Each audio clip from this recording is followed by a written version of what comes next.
Já parou para pensar como os hábitos financeiros que temos enquanto pais podem impactar diretamente a vida financeira dos vossos filhos?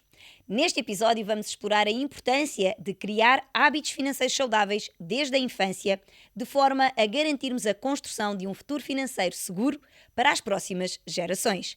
Prepare-se para uma conversa de reflexão e descoberta que poderá mudar completamente a forma como vê a educação financeira infantil. Bora lá?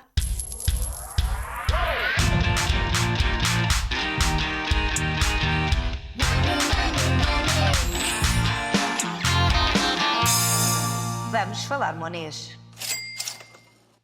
Olá, sejam muito bem-vindos a mais um episódio do Vamos Falar Monês, o podcast que fala a língua do dinheiro para crianças e adolescentes de forma simples e prática. Eu sou a Cristina Judas, sou educadora financeira infantil e sou a vossa guia nesta jornada financeira.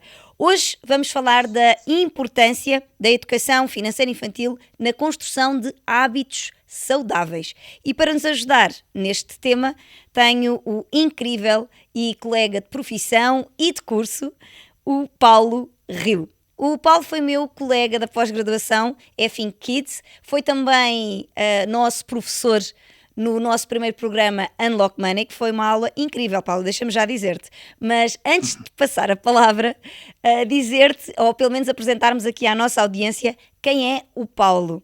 O Paulo Rio é o educador financeiro, é apaixonado por transformar a relação das famílias com o dinheiro, com certificações pela Tech Finance e a Think Kids, tornou-se um especialista na arte de ensinar crianças sobre finanças desde cedo. Como marido e pai, entende a importância de cultivar hábitos financeiros saudáveis desde a infância. O Paulo não é apenas um educador, mas é também um palestrante entusiasta que partilha as suas ideias inovadoras em eventos e conferências. Ele é uma inspiração para pais e cuidadores que desejam proporcionar uma educação do comportamento financeiro no cotidiano da família, ajudando os seus filhos a construírem desde cedo uma relação saudável e próspera com o dinheiro. Paulo, agora sim, muito bem-vindo. É um gosto e um prazer ter-te aqui. Oi, Cris, eu sinto muita felicidade sempre que você me chama para alguma coisa. Eu realmente fico muito empolgado, muito entusiasmado por a gente poder estar sempre falando sobre esse assunto, levando esse conhecimento para as famílias e mostrando como é importante esse começo de base, do início mesmo, para que a gente tenha um futuro ali muito mais próspero para as famílias. Então, Paulo, muito, muito obrigado. obrigada, eu. E para começar, eu gostava que tu me explicasses o seguinte. Tu começaste a tua jornada como educador financeiro e o que inspirou a focar-te especificamente na educação financeira para crianças? O que é que te levou dentro deste mundo, deste universo que existe da educação financeira e tão tentadora para ir sempre para o lado dos investimentos e para os adultos, como eu costumo dizer, para tratarmos uma dor e não trabalharmos aqui na prevenção, que é um bocadinho o que a gente faz, porquê a educação financeira para crianças? Então, eu comecei por uma dor minha, por uma necessidade própria de perceber ou de buscar onde estava indo meu dinheiro. Afinal de contas, eu recebia meu salário e assim que ele chegava, eu fazia os pagamentos e afinal, cadê meu dinheiro? Com o que é que eu gastei? Para onde é que ele foi, afinal? Então, a partir dessa necessidade, eu comecei a buscar conhecimento primeiro para mim. Eu senti essa necessidade inicial e daí que eu fui percebendo, à medida que eu ia estudando mais sobre o assunto, fui percebendo onde era que eu estava errando, ou na verdade, onde foi que eu errei, ou quais foram as crenças que foram estabelecidas em mim quando eu era criança. E fui passando pelo processo de me ajustar e de me equilibrar, e percebi que eu não queria que o meu filho passasse por aquilo que eu passei, que tomasse as mesmas decisões erradas e muitas delas precipitadas, com as quais eu tinha tomado há alguns anos. Então, quando eu passei a buscar conhecimento para mim e senti a necessidade de passá-los para o meu filho, eu percebi que a educação financeira na infância não é parecida com a educação financeira do adulto. Ela existe muitas nuances, muita linguagem e muita ludicidade que o adulto já não precisa mais, mas que para a criança é fundamental.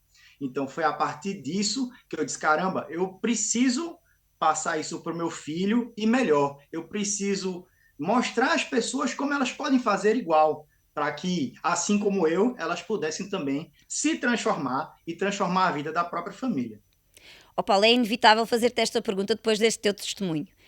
Até porque costuma ser quase que um chavão de todas as pessoas que passam por este processo de reeducação na fase adulta, que é, nós fazemos esta pergunta, então isso significa o quê? O que é que tu mudarias na tua vida se tivesses tido este conhecimento há mais tempo? Terias começado Olha, eu mais teria cedo? mudado com. É, a gente atribui a educação financeira muito à matemática, e não que não seja. Existe sim um componente ali aritmético da matemática que ele vai integrar na base de conhecimento, mas é a parte de você, a parte comportamental e a parte emocional, ela é muito forte, ela está muito presente dentro dessa área de abrangência. Então, quando a gente prepara as crianças com essa base comportamental muito forte e muito rica, que vem a partir das experiências que ela traz desde a infância, é isso que vai proporcionar essa construção de comportamento, para que a gente consiga, na fase adulta, já estar bem estabelecido e já ter essa vivência na prática, embora no período da infância, mas na vida adulta a gente já vai estar preparado, já vai saber o que fazer com o dinheiro quando receber ele. Perfeito. Então, Paulo, achas que, pegando então aí nessas tuas palavras e nessa questão, principalmente na questão comportamental que falaste, achas que os hábitos financeiros saudáveis que são adquiridos na infância têm impacto? Acabaste por responder de alguma forma que sim. Têm impacto nas escolhas financeiras que as crianças fazem enquanto crianças, mas que também se podem repercutir depois na fase adulta? Sim, sem dúvida, sem dúvida. Bom, assim, o hábito em si, ele forma a partir de um processo de repetição de comportamento.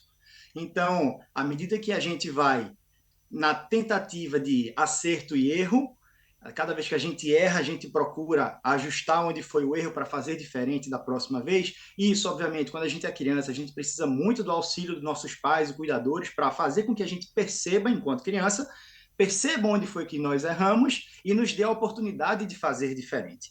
Então, nessa construção de erro e acerto, nessa tentativa de erro e acerto, é onde a gente vai acabar tornando o que é algo difícil no início como sendo algo muito mais natural, para que esse hábito, uma vez estabelecido, uma vez formado, ele se torna parte de nós. E aí a coisa tende a ser muito mais naturalizada. Eu não preciso mais conter meus impulsos de consumo, porque eles já estão controlados dentro do meu hábito, dentro do meu próprio comportamento. Daí que a gente, trazendo isso para a infância, a gente constrói adultos muito mais conscientes em relação ao consumo, e não só ao consumo, em relação a todos os outros vícios que podem advir do impulso, do comportamento impulsivo. Na prática, e até fazendo aqui uma homenagem, porque ontem, infelizmente, perdemos aqui mais um gênio no mundo, não é? Portanto, perdeu-se Daniel Kahneman, e que vai um bocadinho ao encontro daquilo que tu acabaste de dizer. Eu já aqui num outro podcast, com a Karina Lobato Faria, falámos sobre ele, mas realmente ele trouxe aqui Ele foi assim uma mente brilhante quando trouxe a questão da economia comportamental e quando trouxe exatamente isso que tu acabaste de explicar, não é? Que o nosso cérebro tem uma tendência natural de automatizar o mais possível aquilo que são os nossos hábitos e os nossos comportamentos repetidos para gastar o menos energia possível e, portanto, automatizar o sistema o mais possível. E, portanto, na prática, aquilo que tu estás a dizer é que quanto mais cedo nós iniciarmos estes processos, quanto mais cedo nós conseguirmos criar hábitos saudáveis, comportamentos mais corretos, isto significa que quando nós formos adultos, mesmo que exista um impulso, este impulso terá sempre tendência para ter um comportamento correto, porque é isso que está instalado ao fim e ao cabo naquilo que é o nosso sistema mais automático, mais rápido, certo? É isto, Paulo. É exatamente isso, sem tirar nem pôr. Paulo, então, na tua opinião, quais é que são os principais hábitos financeiros que as crianças devem aprender desde cedo e porquê? Eu sei que é difícil, mas se tivesses que nomear, assim, sei lá, o top 5 ou o top 3 de hábitos que são fundamentais os pais trabalharem na infância para que isso depois mais tarde então tenha este resultado que estamos aqui a falar. Tá. É uma pergunta realmente ela é bem abrangente e para eu tentar sedimentar isso, eu preciso passar pelos pilares. Eu acho que os pilares eles formam a base da educação financeira e cada um tem o seu lugar, cada um tem sua colocação e a partir deles é quando a gente vai assumir que esses hábitos sejam integrados e internalizados em nós mesmos. Então, se a gente for falar dentro desses pilares, é o ganhar. E dentro do ganhar, que é o gerar dinheiro, a gente pode admitir que, como hábito saudável a ser construído, seja pensar em soluções criativas para os problemas dos outros. Isso aí, com esse pensamento criativo, você estimular o pensamento criativo, crítico e criativo, em busca de solução de problemas, é um hábito comportamental que a gente estabelece e automaticamente, dentro do pilar gerar dinheiro, que é o que estamos falando, você vai acabar tendo um retorno financeiro relacionado a isso.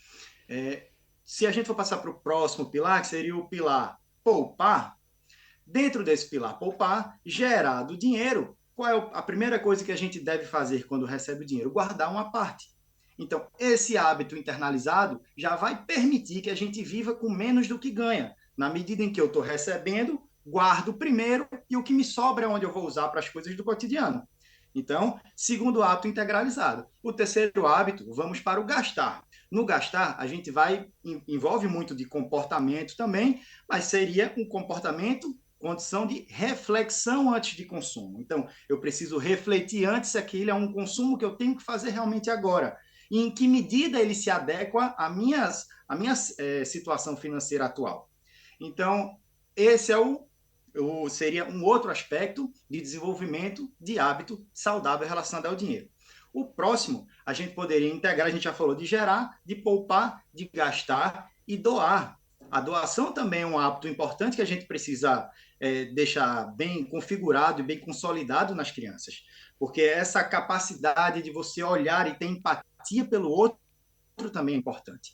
Então, para a criança, no caso, a gente pode estabelecer a necessidade de guardar os brinquedos e mantê-los íntegros, sem quebrar. Por quê? Porque quando você não brincar mais, outra criança pode querer brincar, ou pode querer brincar com as suas roupas também. As roupas, você manter as roupas bem cuidadas.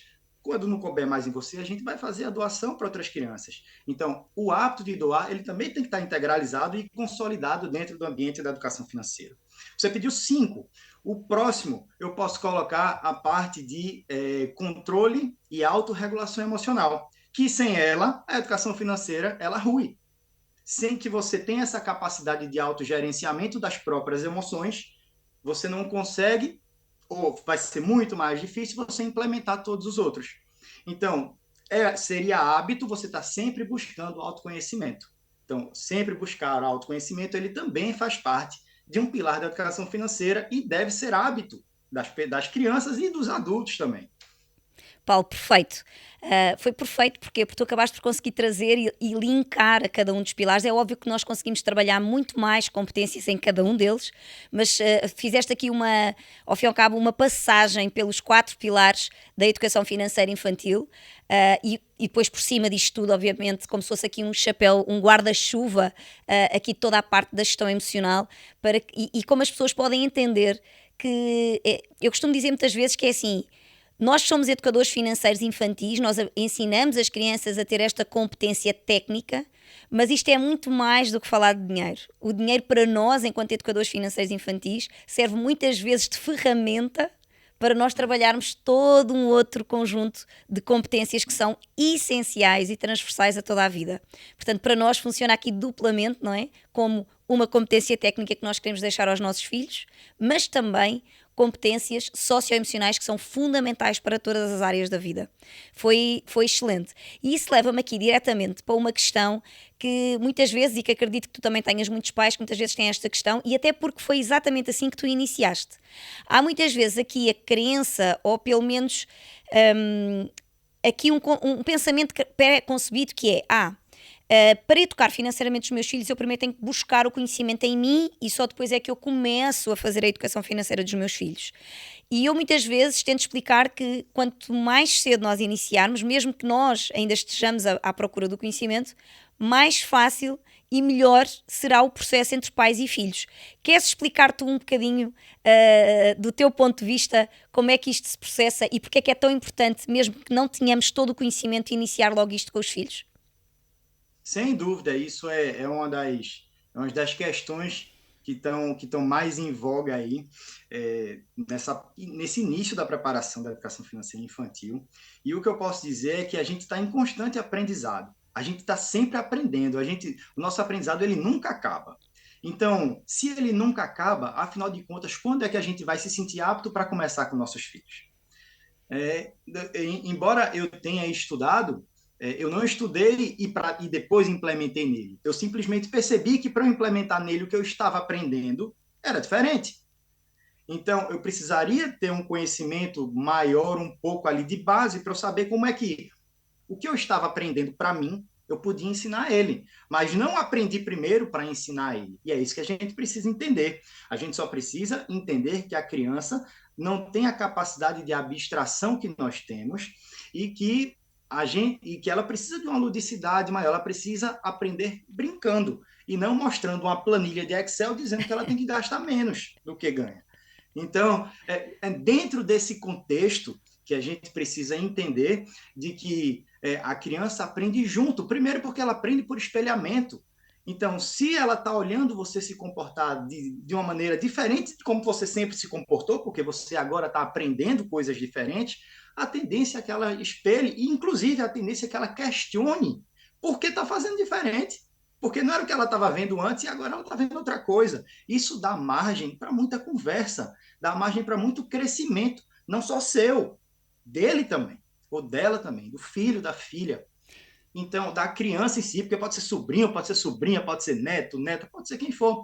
A questão é, o aprendizado da família, ele é único. Ele é sempre constante. Então não faz sentido eu finalizar meus estudos como se fosse uma faculdade e a partir daqui eu ensinar outra pessoa. A gente aprende junto, erra e acerta junto. E essa é a beleza da educação financeira também. Porque está todo mundo junto nessa, em busca de um propósito, que é trazer a união da família, não em torno do dinheiro, mas em torno de um relacionamento e que o dinheiro faz parte. Sem dúvida. É ele que vai permitir que a gente faça muitas coisas que se a gente não tivesse essa observação e não tiver essa capacidade de mostrar à criança como é que se faz afinal, como é que eu estou fazendo, onde foi que eu errei e onde é que eu estou acertando. A partir daí é que a gente constrói nela também os nossos próprios hábitos que estão sendo construídos. Então, é sobre isso que eu penso sobre esse tema. E para ali isso leva-me aqui também, ainda há uns dias assisti a uma palestra em que e não era a pessoa em causa, não era nem sequer era da área das finanças, mas ela acabou por trazer uma coisa que foi fundamental. Ela era socióloga e ela acabou por dizer uma coisa que eu achei realmente extraordinária, porque ela pegou no dinheiro e disse assim: é inevitável, independentemente de termos muito ou pouco, é inevitável nós falarmos de dinheiro, porque o dinheiro, por mais que a gente diga, a felicidade não está no dinheiro. E não está. Uhum. A realidade é que não está, mas o dinheiro condiciona o nosso tipo de felicidade e condiciona aquilo que nós comemos, aquilo que nós vestimos, Sim. a escola que podemos frequentar, os sítios por onde podemos andar, o carro que podemos escolher, a casa onde vamos morar. E por isso é uma inevitabilidade nós falarmos de dinheiro. É óbvio que a felicidade não está no dinheiro em si, mas ele é um meio, é um veículo que nos permite proporcionar maior conforto, segurança a nós mesmos e também a todos os que estão à nossa volta. Exatamente porque pegamos nesses 4 pilares, sendo que um deles sendo a doação. Obviamente, quanto nós mais tivermos, mais prosperidade nós tivermos, todos à nossa volta vão necessariamente também ter muito mais conforto e segurança. É uma inevitabilidade. E isto faz muito sentido. Porquê? Porque quando nós também muitas vezes trazemos esta questão do dinheiro e trazemos esta questão para dentro do universo das crianças, há também esta resistência, né? Nós trabalhamos aqui, ao fim e ao cabo, com as pérolas preciosas da família. E trabalhamos um tabu, que falar de dinheiro hoje em dia ainda é um tabu gigantesco, e queremos falar de dinheiro com aquilo que é as pérolas mais preciosas da família. E, no entanto, eles acham que isto não é, que não se pode casar. E, no entanto, quanto mais cedo isto se casar, mais sentido vai fazer para toda a família. Pegando também noutra coisa que tu trouxeste, que eu acho incrível, é exatamente essa questão dos erros e dos acertos. Isso faz muitas vezes os pais tornarem-se reais para os filhos, porque muitas vezes os filhos têm uma tendência normal e natural de verem os pais como super-heróis. Os pais não falham, os pais não erram, e isso faz com que os pais tenham uma dimensão muito mais humana e também de perceberem que não faz mal errar, porque os pais também erram e é através do erro que a gente aprende. Portanto, Paulo, perfeito. Não diria melhor do que aquilo que tu já disseste. Agora, não é só como educar financeira, não é só como educador financeiro infantil, mas também como pai. Eu gostava que tu me. Porque eu sei que tu praticas, obviamente, a educação financeira em casa, não só porque, obviamente, és educador financeiro infantil, mas porque já o fazes e tens resultados incríveis. Diz-me quais é que foram os primeiros resultados que tu viste no Gabriel, ou então até mesmo em algumas famílias que tu tenhas acompanhado. E isto pode não ser na dimensão imediata do dinheiro, porque aí eu costumo dizer que é super rápido, não é? Eles aprenderem a fazer a Sim. divisão, essa parte é muito rápida. Vamos falar aqui um bocadinho desta questão mais comportamental. O que é que tu viste de mudanças assim mais imediatas no Gabriel quando começaste a aplicar a educação financeira infantil? Olha, é muito incrível essa mudança de comportamento, sabe? E ela é mais rápida do que a gente imagina. Quando a gente implementa bem, implementa da maneira adequada, ela aparece porque a criança se interessa pelo assunto. Imagine você oferecer, dizer à criança que ela eventualmente vai ter um dinheiro que ela vai poder fazer o que ela quiser, em termos, não o que ela quiser de maneira em absoluto, mas ela vai poder fazer as escolhas que ela quiser sem depender de pedir a mim. Então a criança ela se empolga com isso. E um dos primeiros resultados que eu tive com o Gabriel foi justamente nessa mesada voluntária, em que eu dei um dinheiro a ele e a gente estava numa situação ali de shopping, e aí ele quis comprar um sundae. E eu disse a ele, tá tudo bem, filho, você pode comprar um sundae, mas lembre-se que a gente vai na livraria depois. E pode ser que você queira alguma coisa lá. E a gente já tem um sundae aqui, você não precisa do outro do que você realmente quer. Mas a escolha é sua, você fica à vontade para escolher. Eu só estou lhe lembrando que depois a gente vai ter uma outra coisa. Aí ele, não, eu quero o sundae. Tomou metade, não tomou tudo, chegou na livraria, quis um livro. E o dinheiro já não dava mais. E aí ele chegou a mim com aquela cara, como eu costumo dizer, de gato do Shrek, né? Olhando assim por trás do livro. E eu disse, cara, acabou, infelizmente. Na próxima vez, quem sabe você faça uma outra escolha. E passou-se. Ele teve uma outra oportunidade, tempos depois, de fazer diferente. E ele fez diferente. Ele queria algo, eu lembrei a ele que tinha uma outra coisa depois, e ele disse, então eu vou guardar para outra coisa. Na verdade, era ele, ou ele iria para o parque no shopping, e ele quis um mangá, o mangá do Dragon Ball. Eu disse, cara, tu lembra que tu vai para o parque depois. Agora, se você não quiser o parque, você usa o dinheiro para comprar o livro, a escolha é sua. Ele comprou o livro, preferiu o mangá e nem falou mais do parque. Quer dizer, ele entendeu que ele tinha ali uma escolha a ser feita e ele fez a escolha dele e estava satisfeito com aquilo. Não era o parque e o mangá as duas coisas ao mesmo tempo. Ele tinha ali que fazer uma escolha. Ele fez a escolha dele e saiu super satisfeito. Nem falou mais de parque. Existem outras inúmeras situações em que isso aparece, principalmente nessa divisão do dinheiro que você falou. Então, como a primeira coisa que ele faz a receber a semanada dele é guardar uma parte, isso já está internalizado nele. Muito porque também eu sempre renovo a lembrança dele de por que ele está recebendo aquela semanada. Que ele não está recebendo porque eu amo ele de paixão. Não, ele está recebendo porque ele precisa aprender a manusear o dinheiro. E ele sabe disso. E a primeira coisa é, guarda uma parte, cara. Tu não quer um desejo de longo prazo? Pode ser qualquer que seja, um jogo de videogame ou um boneco lá do universo infantil que ele gosta. Vamos guardar essa parte que você compra, o outro você usa para outras coisas, que aí ele acaba usando para comprar picolé na escola, comprar aquelas bolinhas de borracha, quica, de látex. Então, ele usa para esse tipo de coisa dentro do universo infantil dele. Eu não dou conta de água para ele pagar, nem conta de energia para ele pagar, isso não é responsabilidade dele. Isso é responsabilidade dos pais. E tem gente que faz isso, que pega a semanada como forma de dar responsabilidade para o filho. E ele é criança, ele não precisa dessa responsabilidade agora. Ele precisa manusear o dinheiro, essa responsabilidade é sua. A responsabilidade E é você essa. A sabe, responsabilidade dele neste momento é exatamente essa. É saber fazer a divisão, é exato, saber fazer escolhas e é através disso que eles isso, vão começar a ser mais responsáveis.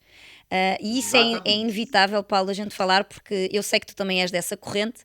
A gente sabe que infelizmente ainda há muitos educadores financeiros, principalmente aqueles que acabaram por não se dedicar às crianças, que trazem muita questão da remuneração e da semanada ali, ou muita semanada ou mesada, à execução das tarefas domésticas. Eu sei que tu também não és a favor dessa corrente, porque também praticas muito a educação financeira baseada na ciência e naquilo que é o desenvolvimento da criança, mas qual é a tua opinião sobre isso? Tá, a questão das tarefas domésticas, ela me persegue muito em rede social, porque eu acho que ela é um grande angariador de likes. Eu acho que quem promove esse tipo de educação, ele não está querendo, não vou dizer que não está querendo, não posso julgar, mesmo porque eu não conheço as pessoas, mas é, não existe uma ponderação científica baseada de como a remuneração pode ser benéfica para a criança. A remuneração pelas tarefas domésticas pode ser benéfica para a criança. Existem uma série de nuances aí que precisam ser pontuadas, e a primeira delas é que a criança precisa compreender que ela vive com, e ela precisa, dentro do núcleo familiar, ter as responsabilidades dela enquanto partícipe daquele núcleo. E isso envolve tarefas domésticas. Isso envolve estudar, tirar boas notas. Isso envolve respeitar os mais velhos, respeitar o pai, respeitar o irmão. Então, a cada vez que eu remunero a criança por ela ser bem comportada, ou por ela arrumar a própria cama, ou por ela não agredir o irmão mais novo, por ela se comportar bem, ou por tirar notas boas na escola, eu estou retirando dela a capacidade de perceber de que ela está precisando conviver, que ela precisa manter o ambiente equilibrado e adequado e limpo, não só para ela, mas para quem convive com ela. Então, nesse ponto, remunerar por isso, você está dando a mensagem errada. Você está dizendo que ali ela tem uma obrigação pecuniária e não uma obrigação moral e ética de fazer aquilo. Então, quando você cria crianças pautadas nessa remuneração por fazer coisas que ela deve fazer por obrigação, quando chega na fase adulta, a conta vem, literalmente, porque ela não vai ter um ambiente favorável a ela relacionado a isso. Ninguém vai pagar a ela para ela fazer o que ela precisa fazer no fim das contas, que é viver em E sociedade, pior, em harmonia. e pior, muitas vezes, e muitas vezes as pessoas não se tocam muito nisso, ou depois têm que fazer todo um processo de reeducação e até depois de autoconhecimento, Exato. que não entendem que muitas vezes os níveis de frustração e de ansiedade que estão ligados a esse jovem adulto têm a ver exatamente com esta falta de preparação que houve na infância. Porque depois normalmente são adolescentes ou até mesmo jovens adultos que têm uma dificuldade muito grande de não pertencerem a alguma coisa. Por exemplo, se não forem escolhidos no time de futebol. Ai, mas porquê é que eu não fui escolhido para o time de futebol? Não é? Porquê? Porque tem esta dificuldade de não ter aqui um sentimento de pertença. Porquê? Porque nunca se Isso. frustraram. Tudo tinha uma recompensa a seguir. Tudo era feito Ah, mediante uma recompensa e uma recompensa financeira. Quando existem inúmeras tarefas que nós temos que fazer na nossa vida que não têm uma remuneração direta financeira. Podem ter uma remuneração moral, uma remuneração ética, uma remuneração pura e simplesmente de satisfação pessoal. A gente não lê um livro só porque vamos receber, pode ser por prazer, pode ser porque queremos ganhar conhecimento, mas pode ser por prazer. E é essa dimensão que nós retiramos das crianças. E eu acho que isto é muito importante e eu não me canso de falar sobre esta questão, porque, como tu sabes, é uma nuvem negra que nos persegue na educação financeira infantil, que é a questão de, ai, é tão giro, olha, eles até já sabem o que é impostos, quando é ridículo, as crianças não têm capacidade de entender essa dimensão e essa abstração do que é um imposto sobre qualquer coisa do rendimento, não é? A questão da recompensa e da penalidade das tarefas domésticas. Perfeito. Paulo, como é que vês o papel nas escolas na educação financeira das crianças? E que mudanças é que tu gostarias de ver nessas áreas? Só fazendo aqui um ponto prévio para explicar aqui à nossa audiência, porque nós estamos em países diferentes. Em ambos os países já existem diplomas legais que estabelecem a obrigatoriedade da educação financeira nas escolas. Aqui é através de uma disciplina e, portanto, acaba por não ser uma obrigatoriedade curricular e, portanto, acaba por estar dependente do agrupamento escolar. Aí no Brasil passou, desde 2019, a ser uma obrigação as escolas públicas e privadas terem isto no currículo. Como é que tu vês esse movimento aí no Brasil, nos últimos anos, e o que é que achas que ainda era necessário fazer mais? Olha, Cris, esse é um assunto bem importante, ele é bem delicado aqui no Brasil, porque se a gente for para um ambiente público, falta educação básica. E como é que a gente está querendo promover a educação financeira diante de todas as questões sociais, as pautas sociais que a gente tem? Dentro da educação privada, eu vejo um movimento maior acontecendo sobre isso. Eu já vejo, acompanho aqui as tarefas de casa do meu filho e já existem lições específicas de educação financeira, o que me alegra muito. E um ponto a ser observado aqui é que a escola ela é um facilitador desse processo de educação financeira, mas ela não é protagonista dele. O protagonismo da educação financeira está sobre a família. Não adianta eu delegar essa educação à escola se em casa eu faço diferente. A criança, se ela tiver educação financeira infantil como disciplina na escola, vai ser 1 ou 2 vezes por semana. Com os pais, ela está todo dia. Quem será, afinal de contas, que ela vai seguir? Coisas que ela vê durante 50 minutos, durante 2 vezes na semana, ou os pais que ela vê todo dia e acompanha, principalmente aos finais de semana, que quando a gente realmente está basicamente livre para curtir a família, curtir os filhos e fazer os programas familiares, quem será que ela vai curtir ou quem será que ela vai se espelhar afinal?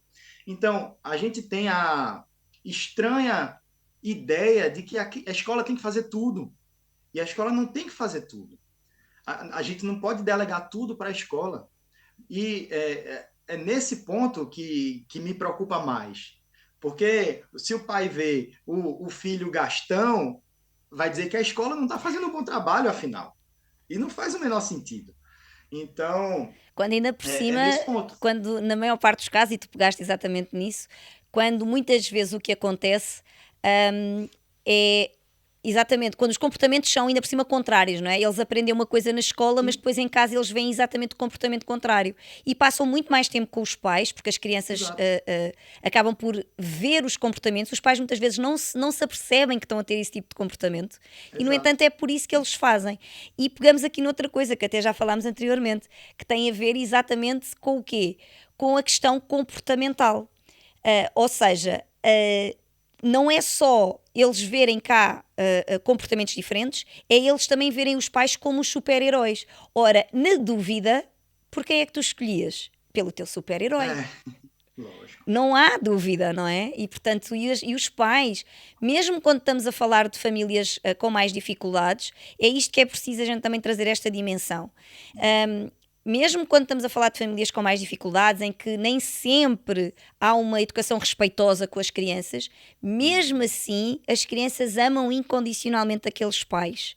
E, portanto, eles vão tentar fazer de tudo para agradar aqueles pais. E, portanto, obviamente, eles vão se espelhar nos comportamentos dos pais, independente, porque nem sequer têm o discernimento se aquilo está correto ou incorreto. Eles querem, pura e simplesmente, que os pais, os seus super-heróis, se sintam felizes e contentes com eles.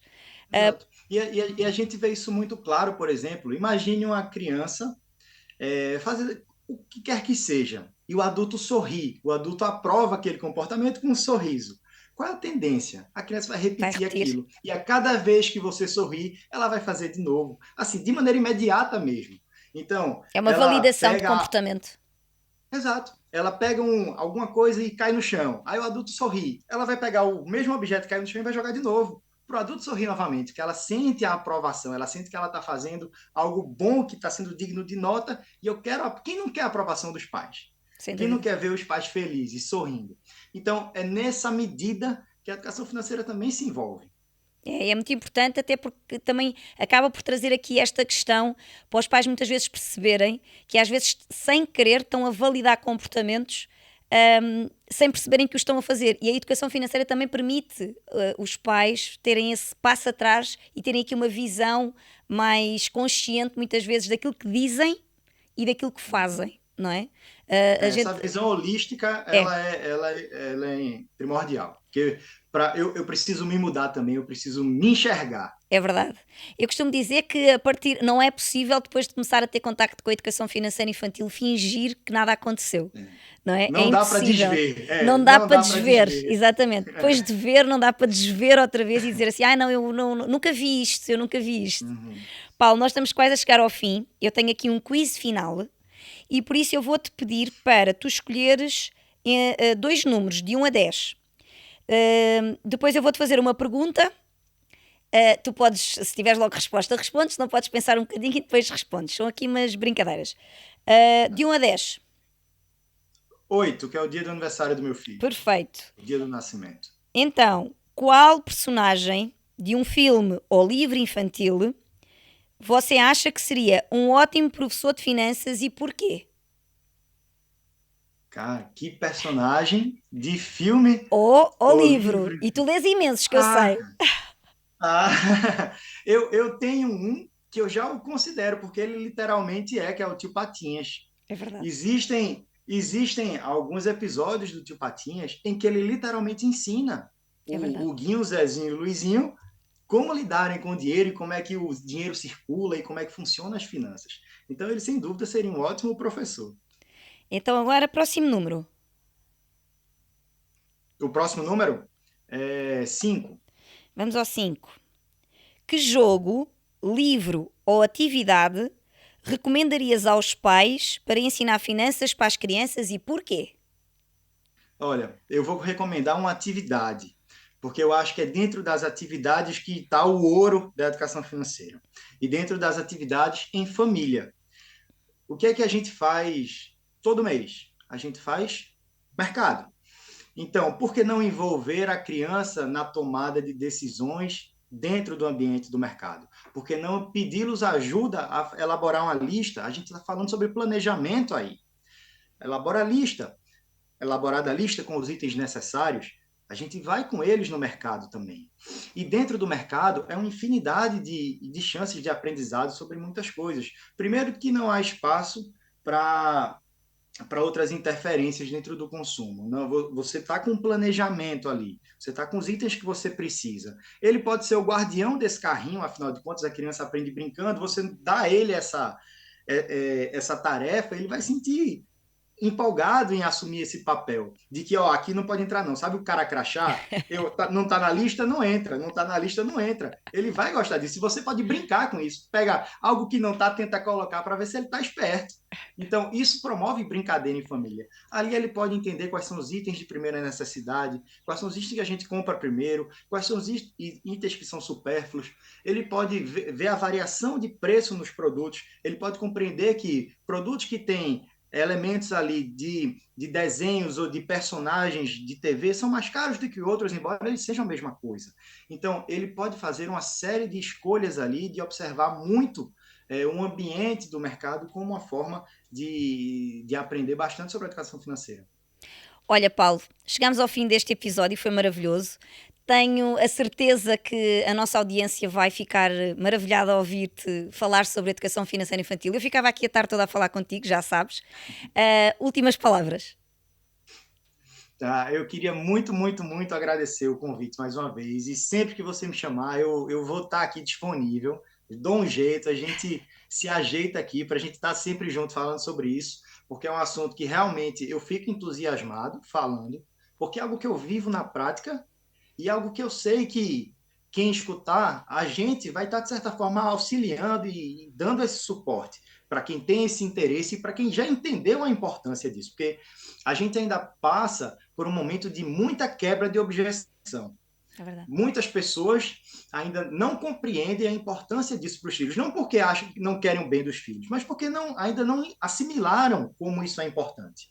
Porque também não tiveram, então a gente precisa dar esse desconto também. Por isso que essa quebra de objeção ela tem que ser muito, muito forte e muito frequente. Então, para quem já quebrou essa objeção e está aqui, eu fico muito, muito feliz em poder ter contribuído de alguma forma para talvez esclarecer alguns pontos que estejam meio nublados ainda, e Cris faz isso muito bem nas redes sociais dela, mas para quem ainda tem objeção, você pode mandar esse vídeo, compartilhar esse vídeo para essa outra pessoa, para que ela possa compreender e realmente atentar que a hora é agora e que o quanto antes ela começar, melhor. Pode ser criança, pode ser adolescente. Você não precisa trabalhar com isso só de base. Se você já tem um adolescente, você pode começar a usar isso nele também. Tudo bem, a infância, eu não vou dizer que foi uma infância perdida, mas a adolescência é um momento crucial para você fazer isso. Ele está quase na vida adulta, ele está quase procurando uma vaga de trabalho, ele está quase decidindo qual é a profissão que ele vai ter. Então, é possível sim, desde criança é o ideal, mas se você já não tem mais uma criança, não deixe para depois e não ache que está tudo perdido. Pelo contrário, você consegue sim ajustar a idade dele, a idade dela, para que ela inicie uma vida adulta consciente, saudável do que ela pode fazer e das condições que ela pode conquistar daqui para frente. Paulo, perfeito. Mais uma vez, muito obrigada. Foi um gosto. E assim chegamos ao fim deste episódio. Espero que já esteja bem animado para começar a aplicar tudo aí em casa e transformar a vida financeira das suas crianças e da sua família.